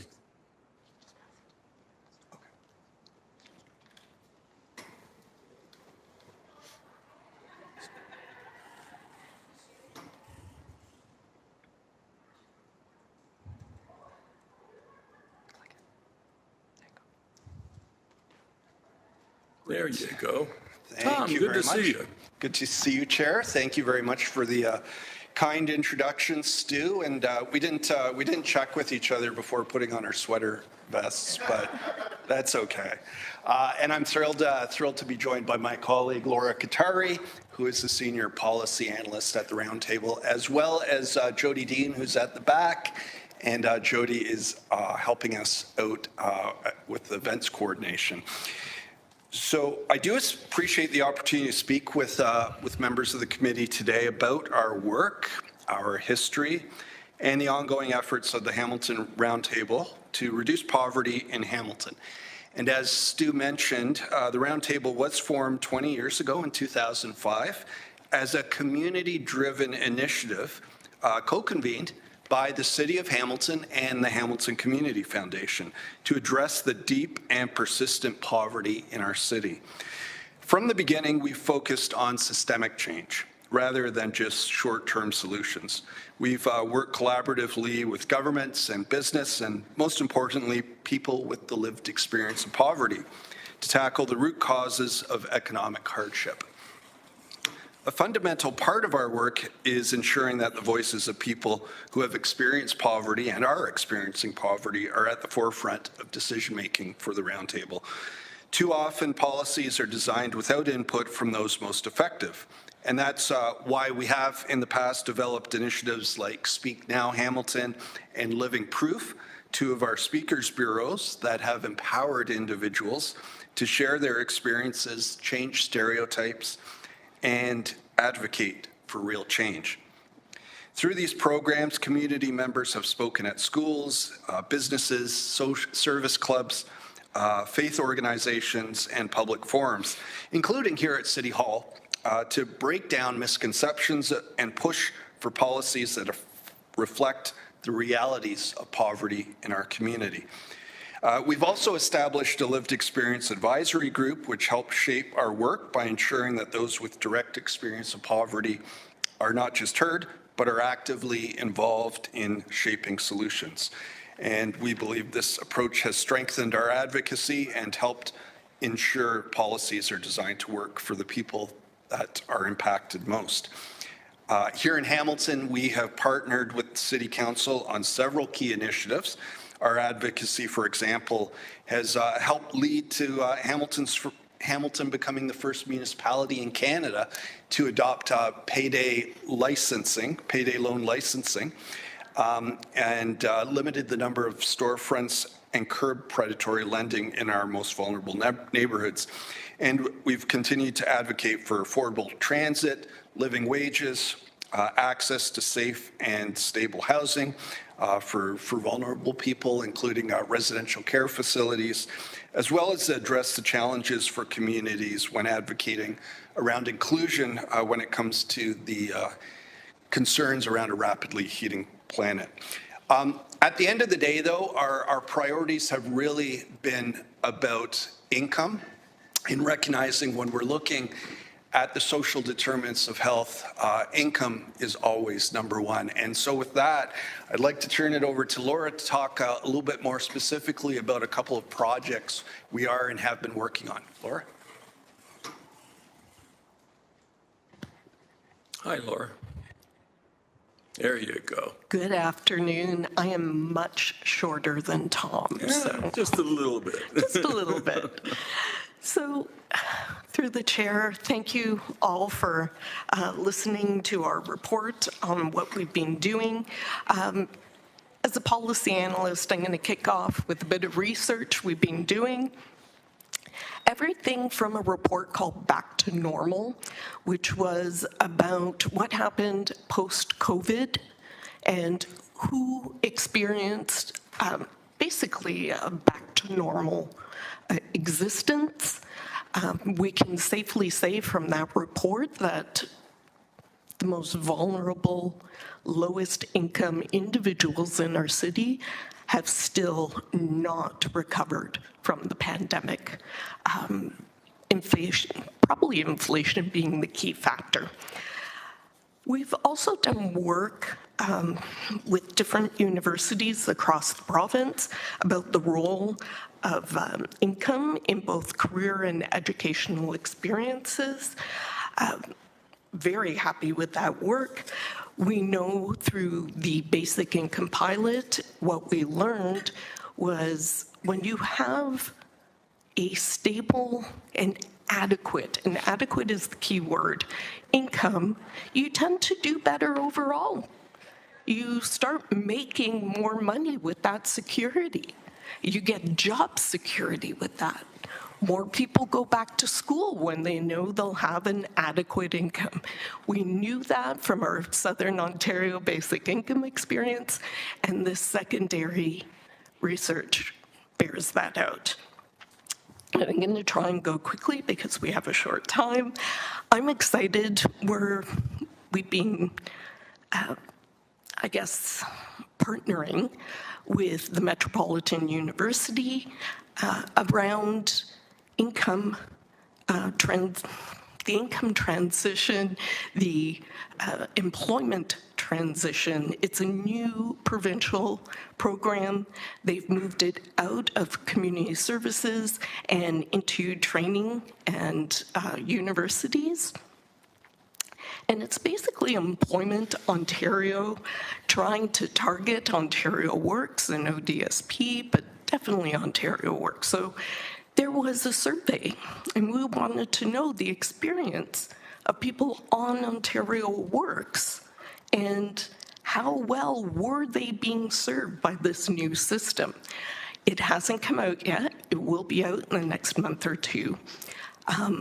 Our involvement was not only disseminating and asking for participants, but also designing the survey itself to make sure that, and I think Sarah Glenn said it earlier, that people can trust the survey. People are afraid still in this day and age that if Ontario Works Office gives them a survey, that all that information is going to go to their caseworker and they might get in trouble, so they won't tell the truth. And it's real, and we want to know participants' experience. So we have to design a way that they could participate that wasn't through local offices, and to ensure confidentiality, and also removing some of the regular intrusive bureaucratic questions like how much money have you earned this past year, this past month, et cetera, because it's about employment services, and we wanted to keep it focused. But I think the most important things, and I'm just, how do I move this forward? Sorry, I don't do this It's often okay. enough. There we go. I get confused by it too, so don't worry about it. So the next part of this is talking about the Canada Disability Benefit. Hooray, the regulations were finally approved. March 12th, actually, just a week ago. May 15th, they come into force, which means applicants with disabilities can start their application for this new program. What does this mean for us and for Hamilton? Well, the bright side is if everyone with a severe disability applied, we'd have $21 million more in the Hamilton economy. That's only $200 a month, but it makes a spectacular difference when you have close to 9,000 people with severe disabilities. If you're looking to expand that somewhat, we can get it up to 28 million. It's difficult because of the disability tax credit certificate people have to qualify for. And that's the biggest problem with this particular program. Shortly, actually, after this report, I'll be able to work on an infographic to help people understand how to fill out the form, namely the difference between functional versus symptoms. People usually confuse the two and then aren't approved. But what we'd really like is to bring together the community and have people help them fill out the forms, make sure they have a medical provider that can do so, which is always in question, And of course, the funding. So we'll bring community together and try and figure out how we're going to go about that. And last but not least, if you can do that one. Thank you. Top secret paper that I'm working on, and didn't even know if I should bring it out, but because I don't want anyone snatching the idea, but I'll give you this much. Working with Tracy Carrier-Smith, PhD, she is also part research chair, Canada Research Chair, Tier 2, Advancing Sustainable Development Goals. And of course, in the field I'm in, we're looking at number 1, eliminating poverty, no poverty. We're looking at the notion of stackable benefits across Canada, federally, provincially, and utilizing existing benefits and programs. So we're not asking to create something completely new. That's not what we're looking at. We're looking at what exists, what's the framework for it, does it apply anymore? And should we be changing it up?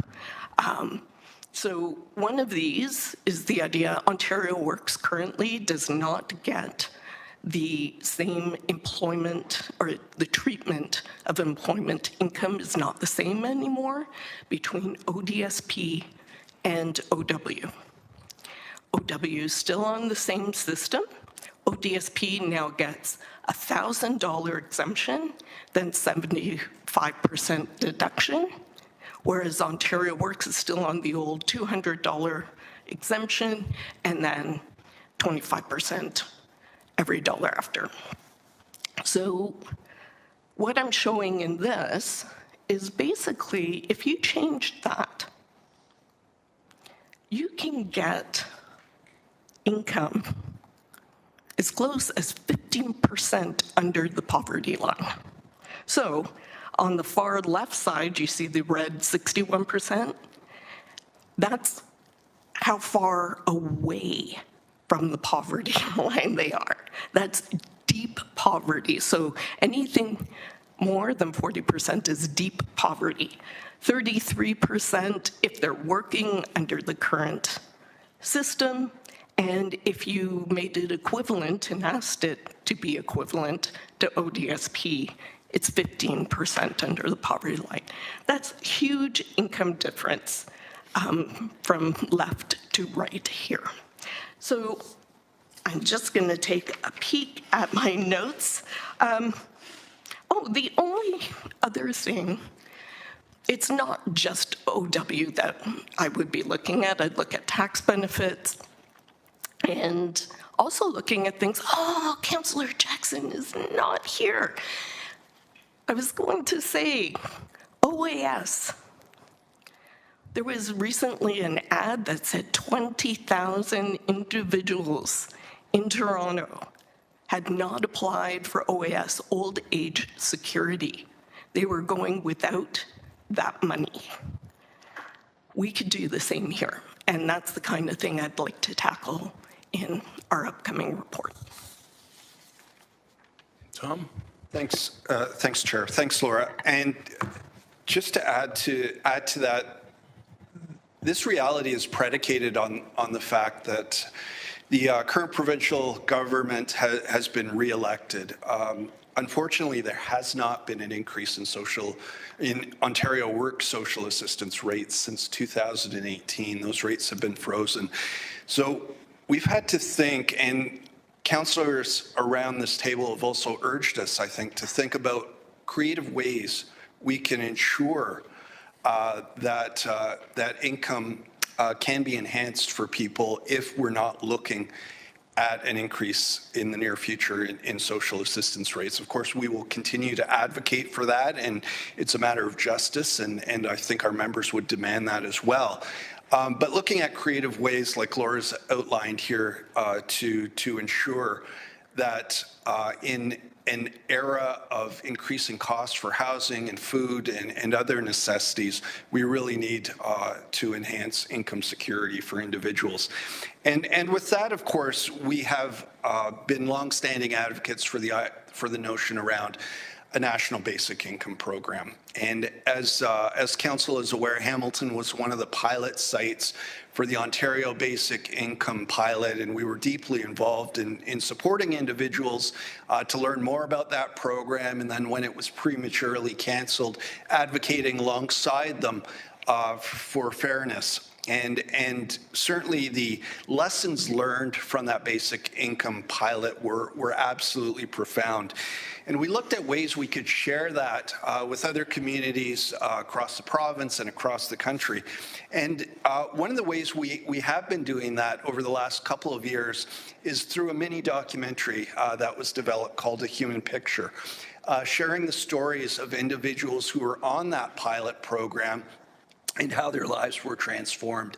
And it's been incredible to see the interest that's been shown in this little documentary right across the country, where local communities are having screenings of the program and then using it as a way to engage local audiences in conversations about basic income. And it's, again, predicated on the experience of Hamiltonians who really saw a great difference in their lives. As well as our work on basic income and the other initiatives that Laura has mentioned, we're continuing to work with the city on a number of fronts, including the Living Wage Initiative, where we've been working closely with the Economic Development Department, looking at local employers who are interested in becoming living wage employers. They've been surveying over the last year or so new employers coming into Hamilton, and many of them have indicated they are living wage employers and want to learn more about the certification process of becoming officially recognized as a living wage employer with the Ontario Living Wage Network. We've been looking at climate change adaptation around the challenges of extreme heat for vulnerable populations, along with community partners like Acorn and Hamilton Community Legal Clinic and through the Just Recovery Network. It's really, I think, an opportunity to highlight some of the extreme challenges. In January, for example, we also worked with the Public Health Department and Mary Ellen Prang, who is the author of the report on food security and the cost of affordable food in Hamilton. And we were able to have a webinar and bring community members in to learn more about some of the challenges of food security in our community. We invited other community partners like Food Share and Neighbor to Neighbor to participate as well. And one of the big initiatives, and you've heard a lot about it already today, but certainly the Community Safety and Wellbeing Plan is something we are deeply engaged in, and particularly as two of the pillars of the current Community Safety and Wellbeing Plan, and I suspect it will be still moving forward once it is renewed, looks at income and housing in the community, two areas that we can certainly provide some support on. So here's just a little image of one of our recent webinars, and Councillor Wilson just mentioned the childcare forum that was held here the other day. We had had many of the participants on for a webinar at noon hour too, looking at childcare in Hamilton. So what's next for us? You will see in your report there is a list of deliverables that we have been working with the terrific team led by Angie and Stu and Jody Rushton, who's here, collaborating with them on our plans for 2025. But one of the big items we'd like to pitch, like to propose, is a Unity Summit to be held a little bit later this year. And it's really envisioned as a citywide summit to tackle the growing divide of attitudes towards individuals experiencing poverty and homelessness. looking at ways to foster collective action to build community-driven solutions. And we think it could be a nice tie-in to the renewal of the Community Safety and Wellbeing Plan. So we're hoping it could bridge divides on homelessness and really connect people in with new action as we move forward, and recognize that, yes, while we are in the 20th anniversary of the Roundtable's work, and we have seen some progress in the community, certainly poverty rates were seeing a decline for a number of years until the pandemic, of course, and now there have been tremendous challenges in our community. So I think the need for this sort of collective action remains, and we can look at re-engaging the community in a new and interesting way. So maybe I will end with that, and certainly look forward to any questions that council may have. Thank you, Chair. Thank you, Tom, very much for all your work, and Laura, for your presentation. It was very enlightening. Stuart, did you want to wrap up before I open for questions?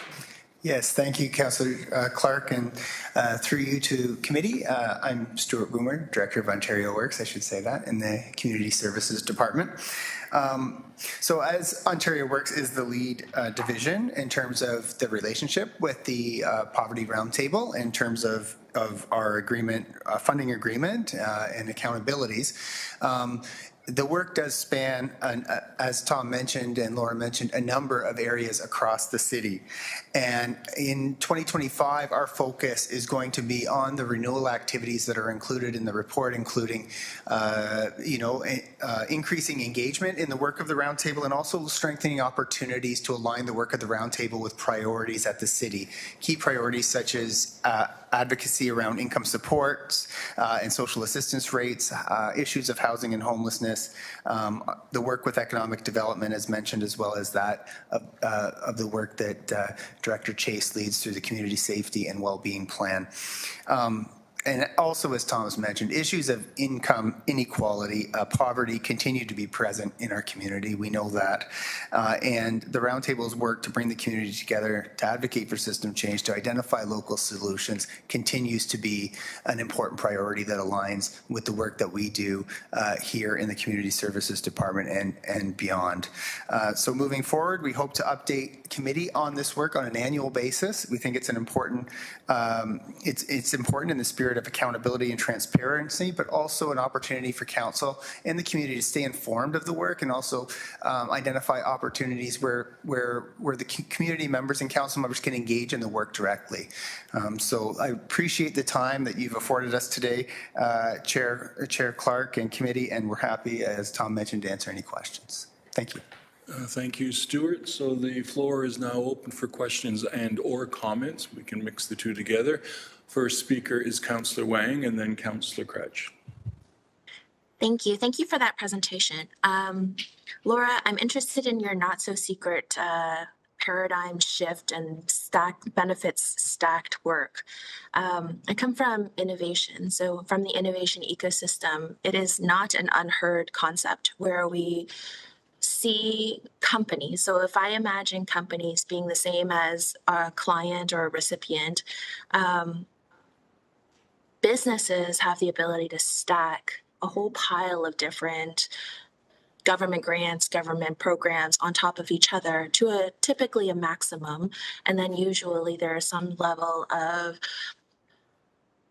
oversight there. So I wonder, have you had an opportunity to connect with somebody from the innovation ecosystem to speak about this work? Perhaps that might be with your partnership with the researcher that you're dealing with. Have you been connected at all into that sort of ecosystem that already does this type of work? Through the chair, great question. At the moment, we're working with Employment Development Canada just to verify some of the ideas we've come across. And I mean, even looking at federal tax credits and how they operate and what the premise was when they were created. Mm-hmm. Does it still suit the same climate we're living in now? And then from there doing stacking. And I have to say, what we're doing is a jumping off point. We want this to go out into the ecosystem, as you say, and have people feed back into it. What did we miss? We're not going to capture everything in our report. But what we will do is get people thinking about how we can simplify things. The second thing to what you asked was, we need to define our goals around this. So when we say stackable, to what level do we want to stack? Personally, I think it should be to our poverty line. Why are we taking away things from people before they even reach the poverty line? It makes no sense. And not to say this isn't a popular committee to listen to, but I'm going to let fly that it's not fair that someone on Ontario Works gets $340 in GST even if they're spending over $1,100, close to $1,200 annually on GST. And anyone at the $20,000 mark gets $519 a year. Why are we penalizing people? The GST tax credit should work to help people and refund them what they're paying.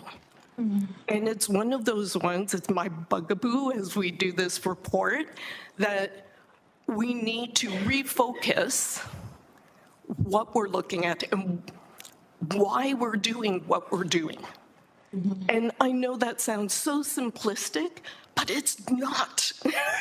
That is not how different ministries operate. It's not even how our poverty reduction plan operates. So thank you for that question. Councillor Wang? Well, with that, let me do a little bit of research because I want to connect back in with some of my old colleagues in economic development and in the innovation sort of ecosystem and see if there's an opportunity to leverage some of their collective knowledge and wisdom, because this is already being done, mostly geared towards technology and mostly geared towards innovation businesses. I wonder if there's a way or a formula where we can copy and paste this and have this be replicable across other organizations and other departments within the province. I'm genuinely, when you talked about your not so secret mission or not so secret project, it really sparked something for me. So I hope to go away and do a little bit of research and see if I can reconnect back with you after I've done a little bit of my own homework. Thank you so much. Thank you. Thank you, Councillor. Laura says thank you to you as well. Next speaker, Councillor Kretsch, please. Thanks very much for your presentation today and for sharing your insights, especially like hearing some of these policy suggestions, Laura, and about some of the lived experience that you're sharing here today. A couple things stand out to me that I think are important.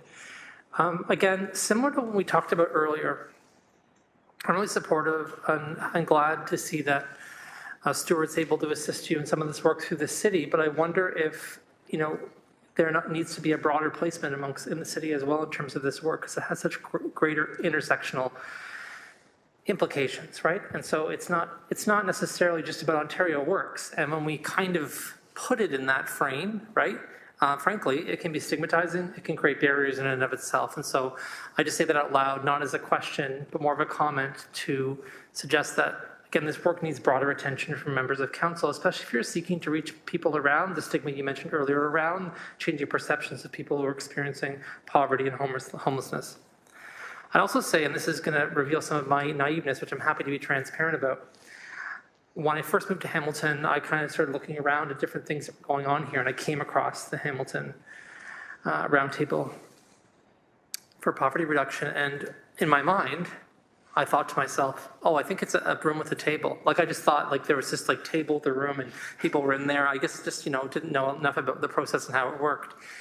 And in listening to your conversation today, I was reminded of that and thought to myself, maybe you should ask to sit around this round table and have conversations be live streamed and have your meetings be broadcast to the public so that people can see you having that discussion. It can be in a central place. It can be in an inviting and welcome and accessible part of the city. Because I know many groups use this facility outside of our meetings for all kinds of things. And so I'm not sure if that's something you can think about, but maybe trying to find a way to make these experiences, these conversations, the research and the work you do more accessible to the public, because I think that would be a great way to disseminate and share what you're talking about. Tom, you want to follow up? Sure. Thanks for the question, Councillor. And we are actually in a bit of a process of looking at a restructuring of our tables. So I think that suggestion would fit in quite well with what we're looking at in terms of renewing the leadership of the Hamilton Roundtable for Poverty Reduction. For most of the Roundtable's existence, it's included a larger advisory body of 30 or 40 community members, about half of whom have been individuals with the lived experience of poverty. We have had individuals from labor organizations, academic institutions, business, nonprofits. But as we look to expand and renew our work, I think it gives us a good opportunity to maybe look at more transparent ways to discuss our work with the community. So that's a fantastic idea. Thank you. Through you, Chair. And just to add, Laura, I thought that you really focused in your presentation on the notion or the idea that we want to end poverty. And I know that the roundtable is set up to reduce poverty. I think there's a tension there worth exploring, not to steal your future thunder, but a roundtable to end poverty might get you a little further than one to reduce it. Thank you very much, Councillor. Seeing as there are no further speakers, thank you very much for your presentations. It was very enlightening. I need a mover and a seconder to put the actual report on the floor. Moved by Councillor Wang, seconded by Councillor Kretsch. Any further discussion on the report? Seeing none, this one is a show of hands, correct? All those in favor? Yay! Okay, thank you very much, unanimous. Next item is 7.3, HSC 25023, Eastwood Arena Ice Plant Decommissioning, Ward 2.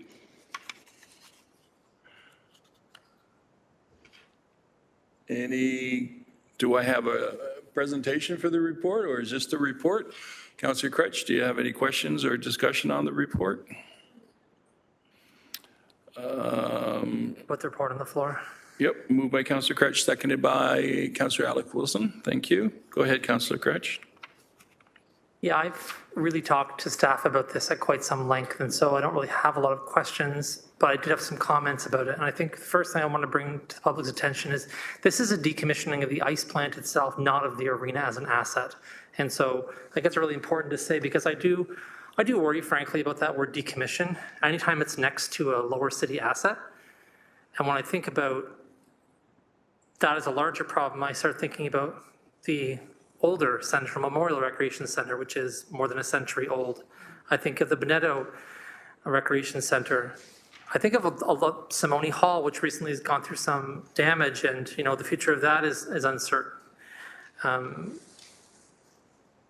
In a lower city where we continue to have more and more density, we don't necessarily have an equivalent amount of investment in addressing that growth. And I hear it a lot when people say, well, development charges and parkland dedication and growth fees are all meant to be going to these future types of things. But I don't necessarily see those showing up in Ward 2 in terms of the assets we have here. Eastwood Arena used to be the home of Ward 2's only outdoor pool. And we haven't had one since that was filled in many, many years ago. So when I look around at the other wards, I think they're also missing assets, and I never want to take away from the fact that we have growing areas where we accepted sprawl many, many generations ago sometimes more recently, and we need to put recreation assets there as well for those growing communities. But what I worry about when I hear the word decommission, or I see the word decommission, is I think to myself, okay, if we remove this asset or lose this asset, or it's at end of life, and we don't have a plan to dovetail and replace that, what we're telling lower city communities, especially in downtown communities, is that they don't get to have that asset. And they're pretty well-loved assets, and they're pretty well enjoyed.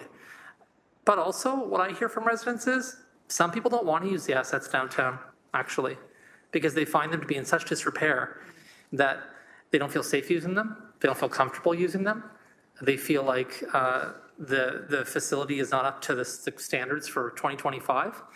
And so there's also that tension right? The idea similar to when you put a bike lane in and you properly and safely protect that bike lane, how much more people use that bike lane than when you just put a piece of paint down on the road or a line of paint down on the road. Similar here, when you build an excellent facility and have excellent facilities, people want to use them more than they will if the facility is having a hard time. For those who haven't read this in detail, part of the reason I sort of ask city staff if they could put this information forward, this isn't necessarily news, but we haven't collected all this information in one place and given it to the public. And I think it's important for everyone to understand that there are short, medium, and long-term goals for some of our assets. And in the short term, we can't do anything with the ice plant. In the medium and long term, if there's some desire or demand based on data saying we need to have ice back in this plant as we rebuild or recommission this building, great. That's a discussion to have in the long-term planning. In the short term, and I guess I do have a question in the end, I kind of realized as I'm talking, I noticed there were four bullet points in the center of the report that said, look, this asset is not doing well, and this asset hasn't been renewed since 1986 in any kind of major way. Here's some things we could do to continue to use the asset for non-ice programming, and there's 4 items. I think what it says, though, is we don't have the funds or the capability as a city to actually fund that or do that, because this was planned to be decommissioned, and we don't have an asset plan for it to continue its life for maybe the next 10 years while we create a new plan. Can you just unpack that a bit for me? Because I think that it's worth having a bit more commentary on that from you folks about why that's the case and about what it's going to take to get it to a place where it can be reused and can continue to be used until a new plan has come up with how to have an asset in the long term? Through the chair, thank you for the question. Steve Savor, Acting Director of Recreation. Councillor, you're correct in just from the outset that the report is really focused on providing information on the ice plant, and it does provide an opportunity for further discussions on the footprint, the remaining footprint, and what we can do within the future, both short-term, medium-term, and long-term. So as you mentioned in the report, and I can start, and Manager Don Walton can add if I haven't provided enough information, but there is information on the 4 aspects that we could potentially look at in terms of making the facility in the short term a little bit more viable for use. In terms of accessibility upgrades, how can we look at the current state of the facility and look at how there are opportunities to make it accessible in a few different areas. There is the cosmetic refresh, so looking to see how we can make the facility a more vibrant place, a more welcoming place for use and activity in the community, and how that would really flow in terms of that short-term view. Finally, there's the enhancement of portable sport flooring. Again, we have some great use with some of our community sport users, ball hockey, lacrosse, roller derby, that have used the facility, but there can be an enhancement in terms of the actual flooring so that more activity can be used from a community perspective, and that widens the opportunity for other sports, other activities, other recreational activities, whether it be court sports or uses for the community as well. Lastly, HVAC, heating, ventilation, and air conditioning improvements to ensure that there's better circulation of air, better heating. For that particular facility, we've always struggled with the building envelope in terms of the heating of the facility. As committee might know, and for the public's information, the history of that facility was an outdoor pad, and the envelope of the facility and the roofing was added afterwards. So there wasn't very much insulation that has been added to that facility in a number of years. So improving that heating, ventilation, and air conditioning and circulation of air would definitely improve things for the short term. And you're correct in the sense that we do not have any current funding at this point, but those are the kind of discussions that we would bring to committee and council for consideration. Councillor? Thanks, I appreciate that. And I'll just say it on the record, though I've said it on the internet lots, that I'm determined to make sure we continue to use this asset, to repurpose the asset, to come up with short, medium, and long-term plans so that we can have a viable asset here. I look forward to hopefully one day seeing an outdoor pool return to the area and a re-enlivened and re-envisioned master plan for Eastwood Arena and Eastwood Park. But in the meantime, I think there's things we can do. We've seen those soft sport domes. We've seen other kinds of things done to use and reuse facilities and keep them alive as long as humanly possible, because there are so many people, thousands in fact, actually, I've learned from some of the data that's been shared with me, people who use that on a regular basis. And it's important for it to be there because during the winter and summer, it's viable there as a space indoors for people to use as a non-ice arena, and that's just not an asset we have everywhere in our city. I wish Councillor Jackson was here for this because I had actually wanted to say that in 1985, when he was first running for City Council, didn't win, he was the only candidate in 1985 amongst the incumbents who ran against him to say that he valued and cared about and wanted to make sure that if he was elected, he'd champion there being recreational facilities. And other candidates didn't mention that at all. They talked about all kinds of issues. He's been focused on that issue for a really long time. And what I'm hopeful we'll see as we start moving forward is everybody on council will come together to say, okay, here we need to invest more in our recreational assets. Right now, I think, if I understand it correctly, the city gets block funding, and I'll be brief about that. But essentially, every department or division gets a little block of cash, and they can do things throughout the year and plan that with that block of money. And I think it's $9 million, if I recall correctly from my meetings with folks about recreational assets generally that we have to spend every year. Considering how much it costs to do HVAC, for instance, at the Eastwood Arena, if we wanted to do that, which is about $1 million or so, that would immediately vacuum up a ninth of the citywide availability of money on an annual basis.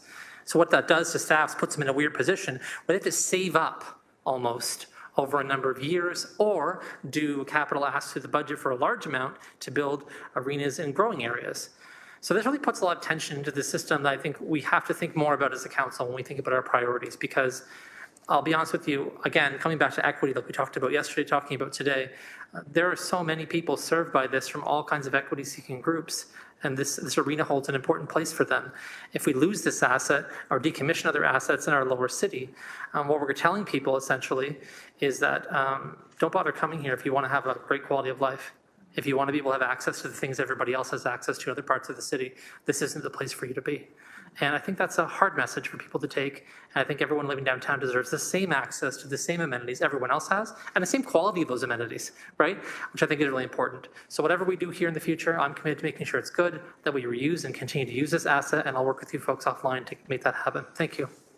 Thank you very much, Councillor. Councillor Wang, if you want to take the chair for a second, please. Thank you. I appreciate that. I completely support what Councillor Kretsch is saying. I can, and the staff know this because we went through that revitalization, if you will, of Valley Park Community Center and the library, refreshing of the wading pool area. The amount of people that are now going to that facility has increased dramatically. I could hold a meeting there and not see a person walk through there before. Now there's people everywhere, and it's so vibrant, and people are using it now to meet their friends, to have coffee, and there's little tables. It just makes a huge difference to the people in the community. And there are many people, as you know, in that Valley Park area. There are cohorts of people who are working poor, who are on geared to income housing, who really struggle to provide things for their family. This enables that, and it's such a great thing to see. So I'm hoping, beyond hope, that you'll be able to get something up and running in your community that will make a huge difference, and I'll be there to support you when you do that. So thank you, sir. I'll take the chair back, Councillor Wang. Thank you so much. Okay, so we need to finish off on this item that the report respecting Eastwood Arena ice plant decommissioning be received for information. Moved by Councillor Kretsch, and I forget who seconded it. Councillor Alex Wilson, thank you. This one is a show of hands. I'm still trying to get used to this. All in favor? Oh, they beat me to it. Everyone's in favor. So now we're on to items for consideration, which is 8.2 amendments to the OBL outstanding business list. I need a mover and a seconder to put the amendment on the floor. Moved by Councillor Cretch, seconded by Councillor Wang. Thank you very much. Is there any discussion on this change to the OBL? Seeing none, we'll indicate our vote. Now, do we have to do electronic vote? Okie dokie.